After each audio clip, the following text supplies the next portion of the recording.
The world outside your window is still and dark.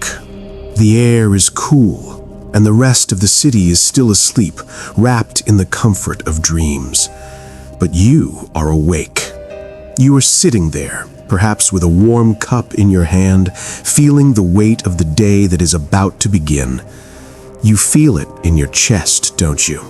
That familiar, heavy sensation. It is the quiet hum of overthinking, the subtle dread of facing another day that feels exactly like the last. You might be thinking about the endless list of tasks waiting for you, the difficult conversations you need to have, or the mistakes you made yesterday that still echo in your mind. You might feel a lack of motivation, a heavy fog that makes it hard to see why you should even try. You might feel a deep sense of loneliness, as if you are carrying the weight of the world entirely on your own shoulders, or a paralyzing fear that no matter how hard you work, you will never truly be enough. It is a deeply human feeling to feel stuck, to feel as though you are just going through the motions while life passes you by. If you feel this way right now, I want you to take a deep breath and realize something very important. You are not alone. This feeling does not mean you are failing. It just means you are human. Thousands of years ago, long before the internet, before concrete jungles, and before the relentless noise of our modern world, a man sat in the dark just like you are sitting now. He was not an ordinary man by the standards of his time. He was the most powerful person on the planet. His name was Marcus Aurelius, the Emperor of Rome.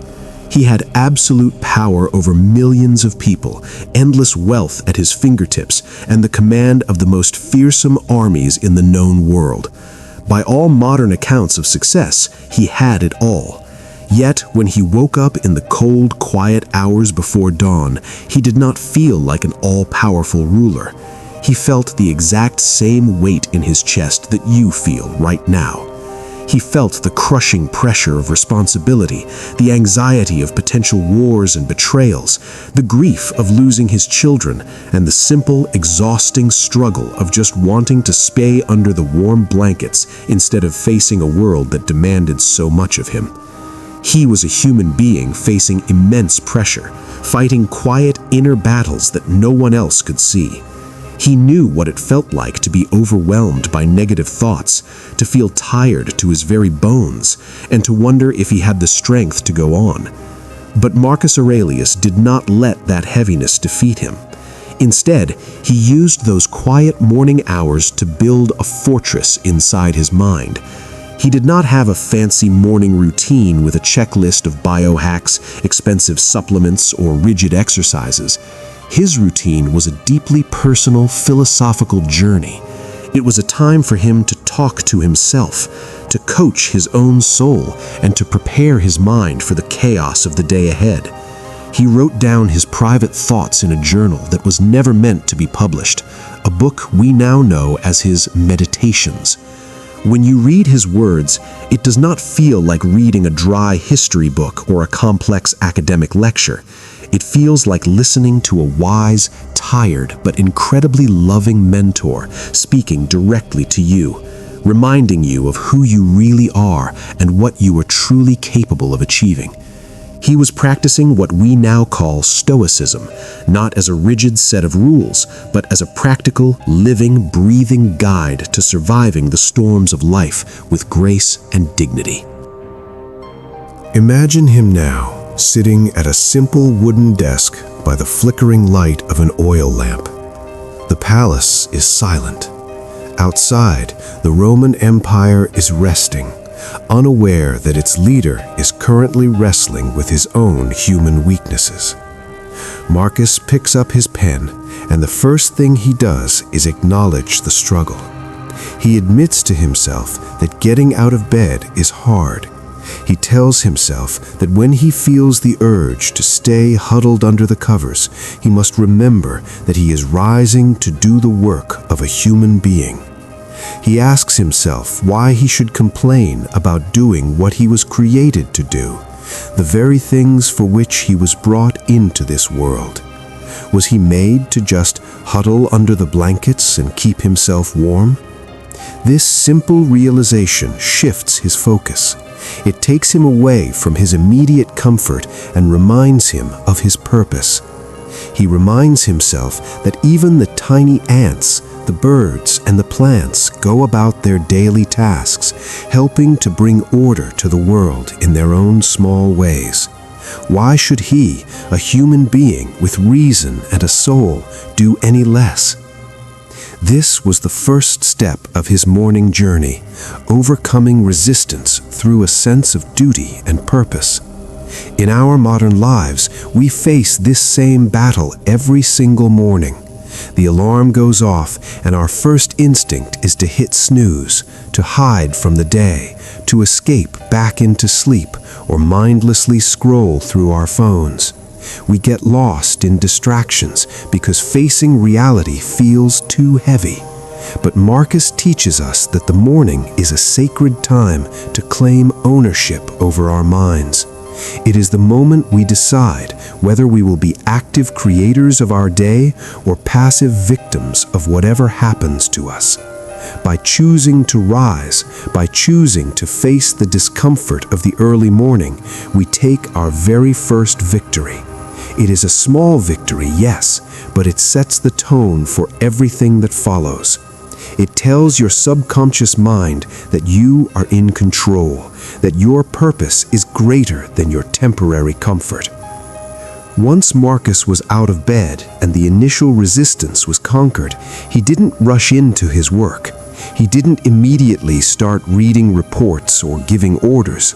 Instead, he took time to mentally prepare for the human element of his day. He knew that as an emperor and simply as a person living in a complex society, he was going to encounter difficult people. This is perhaps one of the most famous and life-changing parts of his morning reflection. He would tell himself that the people he would deal with today would be meddling, ungrateful, arrogant, dishonest, jealous, and unsocial. He didn't say this to judge them or to feel superior to them. He said it to prepare himself. He knew that human nature is flawed, and to expect everyone to be kind, rational, and cooperative all the time is simply unrealistic. It is a setup for constant disappointment and anger. Think about how much energy we waste every day being shocked and upset by the behavior of others. We get angry at the aggressive driver who cuts us off in traffic, the rude coworker who takes credit for our work, or the family member who pushes our buttons. We walk around with a baseline level of stress because people are not acting the way we think they should act. Marcus Aurelius realized that this anger is a form of self-inflicted poison. He reminded himself in the quiet of the morning that these difficult people act the way they do because they cannot distinguish good from evil. They are operating out of ignorance, not necessarily pure malice. They are acting blindly, driven by their own fears, insecurities, and wounds. More importantly, Marcus told himself that he had seen the beauty of good and the ugliness of bad, and recognized that the wrongdoer has a nature related to his own. He realized that we are all made for cooperation, like feet, like hands, like the rows of the upper and lower teeth. To act against one another is contrary to nature, and being angry at another person or turning away from them is a form of fighting against them. By reflecting on this before the sun even rose, Marcus was building an emotional shield. When he finally stepped out of his private quarters and met a manipulative senator or an angry citizen later that day, he wasn't caught off guard. He didn't react with anger or defensiveness. He simply thought to himself, "Ah, yes, here is the person I prepared for this morning." He could respond with patience and understanding instead of being dragged down into their chaos. This is not about letting people walk all over you. It is about protecting your own inner peace. It is about realizing that you cannot control how other people behave, but you have absolute control over how you respond to them. As the morning light began to creep into his room, casting long shadows across the stone floor, Marcus would move deeper into his philosophical reflections. He would practice what we might call a view from above. He would mentally lift himself out of his own body, rising above his palace, above the city of Rome, higher and higher, until the entire earth was just a small speck in the vastness of the universe. From this high vantage point, all the grand wars, the massive monuments, the intense political rivalries, and his own personal anxieties shrank until they were tiny and insignificant. He looked at the vast spans of time that came before him and the infinite time that would come after him. He realized that his life was just a brief flash, a single moment in the grand story of existence. This perspective did not make him feel worthless or depressed. On the contrary, it gave him an immense sense of freedom and relief. It melted away his anxiety. When we are caught in the middle of our daily struggles, our problems feel massive. A bad grade, a financial setback, a breakup, or a critical comment from a boss can feel like the end of the world. It consumes our entire vision. But Marcus's morning exercise reminds us to zoom out. In the grand scheme of the universe, in the face of eternity, how much does that awkward interaction really matter? How much does that failure truly define you? This practice helps us realize that most of the things we stress about are incredibly temporary and small. It puts our problems into perspective, allowing us to breathe, let go of the trivial worries, and focus on what truly matters in the present moment. Connected to this view from above was his daily practice of remembering his own mortality. In our modern culture, we do everything we can to avoid thinking about death. We hide it away, we use euphemisms, and we distract ourselves because the thought terrifies us. But for the Stoics, meditating on death was not a morbid or depressing act. It was the ultimate tool for clarity and appreciation. Marcus would remind himself every morning that he could leave life right now, and that thought should determine what he did and said and thought. He realized that life is not guaranteed. We do not have a contract that promises us 80 years of existence. We only have this current moment. Tomorrow is not promised to anyone. Imagine how differently you would live your life if you truly grasped this reality. If you knew that today might be your last day on this beautiful, chaotic earth, would you waste your precious hours arguing with people on social media? Would you spend your time holding on to grudges, complaining about the weather, or feeling bitter about the past? Or would you hold your loved ones a little tighter, speak words of kindness, and fully immerse yourself in the simple beauty of being alive? Remembering that we are mortal strips away all the fake importance we give to trivial things. It leaves us with a profound sense of urgency and gratitude. It forces us to ask ourselves, if this is my last day, am I living it in a way that I can be proud of? Marcus used this realization not to fear death, but to fall deeply in love with life and to ensure he didn't waste a single moment of it. This led naturally into his deep practice of gratitude, another core pillar of his morning routine. But his gratitude was not just a superficial list of things he was glad to have. It was a profound recognition of the interconnectedness of all things and the gift of life itself. He didn't just thank the universe for his wealth or his power.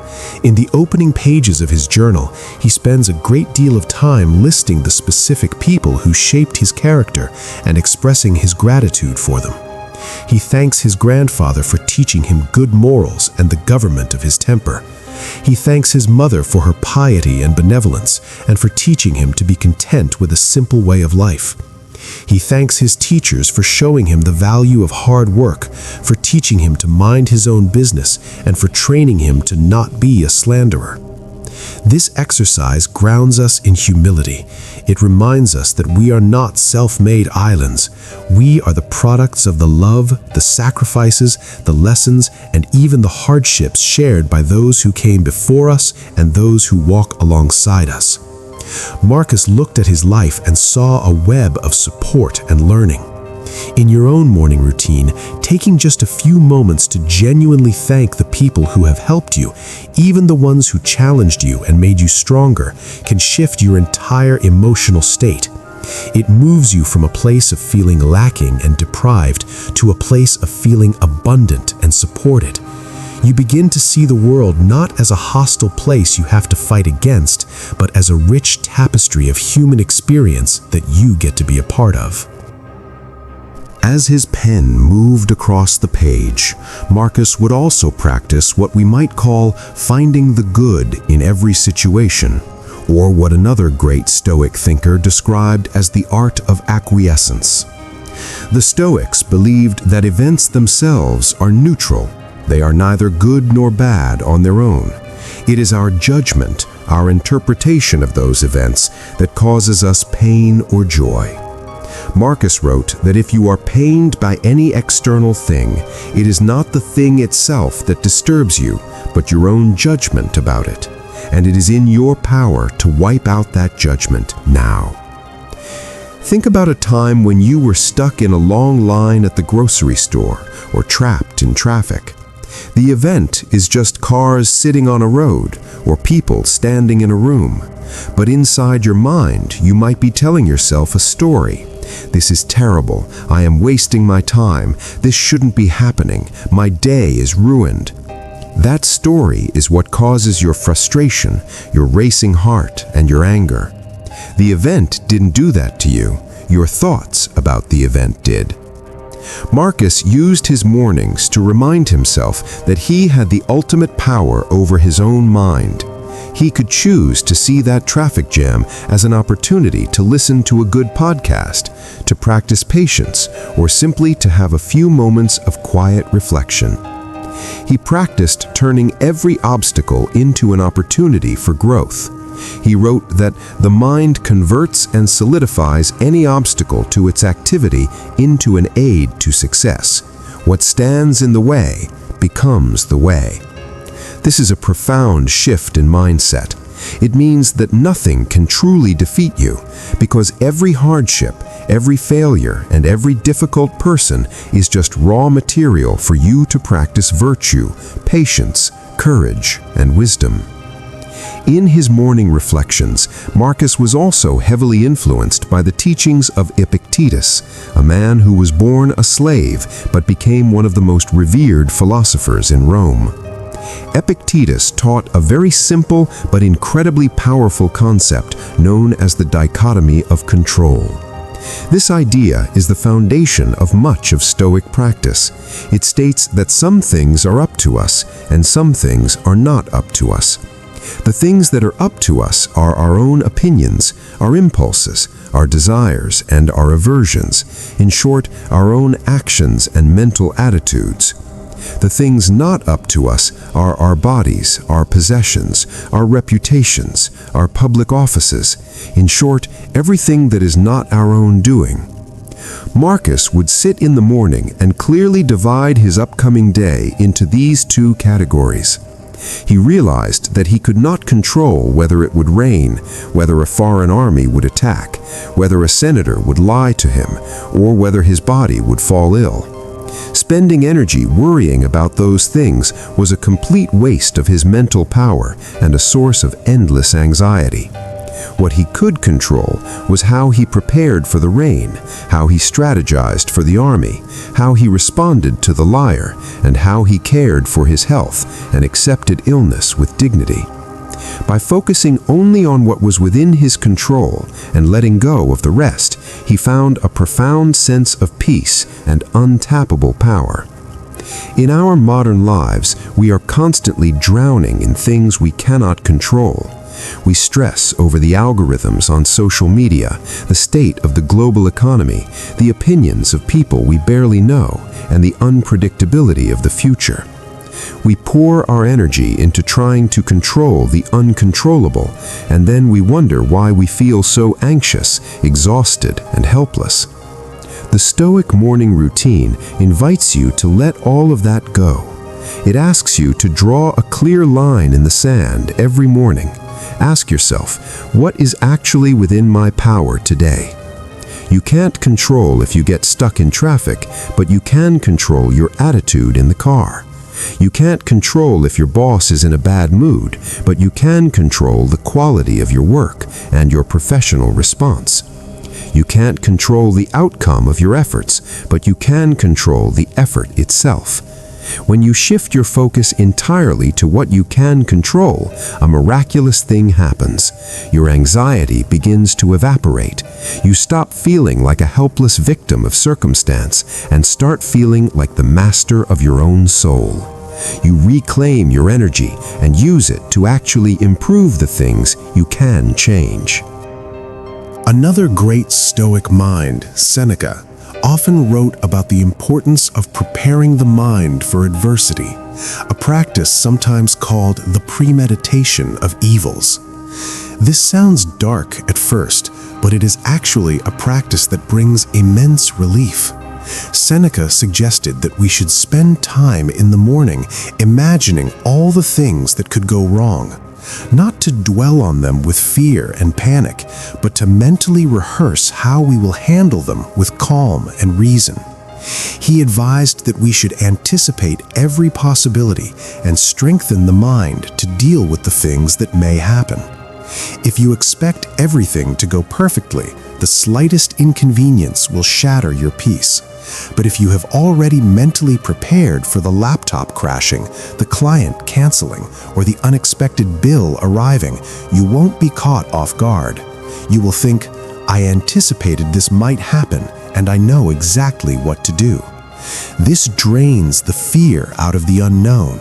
It builds a quiet, unshakable confidence within you that no matter what the day throws at your way, you have the internal resources to handle it. As his morning ritual came to a close and the sounds of the waking palace began to filter through his door, Marcus Aurelius would take a final moment to ground himself in self-discipline and self-mastery. He knew that knowing these philosophical ideas was not enough. The true test of a philosopher was not in reading books or writing beautiful passages in a journal. The true test was in how he lived his life, moment by moment, in the real world. He reminded himself that he must be strict with himself and tolerant of others. He knew that true freedom did not come from doing whatever he felt like doing in the moment. That is not freedom. That is being a slave to your own impulses and whims. True freedom comes from self-control, from the ability to direct your own mind and actions toward what is good and right, even when it is hard, even when you don't feel like it. He would remind himself to act with justice, to speak the truth, and to treat every person he met with dignity and respect, regardless of their status. He would remind himself not to be corrupted by the absolute power he held, to remain a simple, good man at his core. He would commit to doing his duty with full attention and care, as if every single action was the last thing he would ever do in his life. This was his final mental preparation before stepping out into the arena of the world. He was not going out to seek fame, wealth, or the applause of the crowd. He was going out to simply do his best, to live according to his highest principles, and to accept whatever outcomes the universe provided. Now, imagine carrying that mindset with you into your day. Imagine waking up and instead of immediately filling your mind with the noise of social media, news, and comparison, you took a few quiet moments for yourself. Imagine you used that time to acknowledge your struggles with compassion, reminding yourself that it is okay to feel tired, but that you have a beautiful purpose to fulfill. Imagine you prepared yourself for the difficult people you might meet, resolving to respond with patience instead of anger. Imagine you zoomed out to see the bigger picture, letting go of the small stresses that don't truly matter in the end. Imagine you remembered that your life is a precious, limited gift, filling your heart with gratitude for simply being alive today. Imagine you clearly separated what you can control from what you cannot, pouring your energy only into your own actions and attitudes. This is the life-changing power of a Stoic morning routine. It is not about becoming a cold, unfeeling robot who suppresses emotions. It is about becoming a deeply feeling, deeply caring human being who refuses to be mastered by those emotions. It is about building an inner citadel, a fortress of calm, clarity, and strength that no external storm can destroy. It is about realizing that while you cannot control the world around you, you have absolute power over the world inside of you. True strength does not lie in controlling others, accumulating vast wealth, or achieving worldly fame. True strength lies in self-mastery, in your ability to maintain your inner peace, your kindness, and your integrity no matter what happens to you. You possess this power right now, in this very moment. It is not something you need to buy or someone else can give to you. It is already within you, waiting to be awakened. Every morning is a new opportunity to choose this path, to step out of the chaos of confusion and into the calm light of clarity. You have the power to transform your life, one quiet, intentional morning at a time. As you step into the rest of your day today, I invite you to carry this quiet power with you. Take a moment right now to reflect on your own life. Where are you letting the noise of the world disturb your peace? Where are you trying to control things that are simply not up to you? How can you bring a little bit of Marcus Aurelius's wisdom into your own mornings? If this message touched your heart and gave you a sense of calm and clarity, please reflect on these ideas and let them take root in your soul. To continue this journey of self-discovery and to build your own inner fortress, follow the channel Wisdom of Stoic for more life-changing philosophical content that will help you navigate the modern world with ancient wisdom. Remember, the power is within you. Rise and do the work of a human being.